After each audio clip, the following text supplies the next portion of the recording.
రాబోయే 2 డిసెంబర్ 2024 సోమవారము నాడు పోలిపాడ్యమి వస్తుంది. చూడండి, కార్తీక మాసమంతా కూడా దీపము వెలిగించినటువంటి ఫలితము రావాలి అని అంటే పోలిపాడ్యమి నాడు 30 వత్తులతో చేసినటువంటి దీపము వెలిగించాలి. విశేషంగా ఫలితాలు పొందగలుగుతారు. అయితే ఎలా వెలిగించాలి, ఆ రోజంతా కూడా ఏం చేయాలి అనేది చెప్తాను, పూర్తిగా వినండి.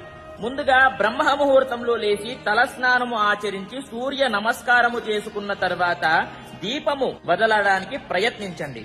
ఎలా చేయాలి అని అంటే అరటి దొప్ప ఏదైతే ఉంటుందో దాంట్లో పిండి పెట్టేసి 30 వత్తులు పెట్టి నీటిలో వదలాలి. మీ దగ్గరలో ఉన్నటువంటి నదికి వెళ్ళండి, లేదా ఏదైనా సరే లేదండి నా దగ్గర నది లేదు అని అంటే మీ ఇంట్లోనే ఒక టబ్బులో వదిలేసేయాలి అనేది గుర్తుపెట్టుకోండి. అదే రోజున శివాలయానికి వెళ్లి బ్రాహ్మణులకు దానం అంటే స్వయంపాక దానం ఇవ్వండి.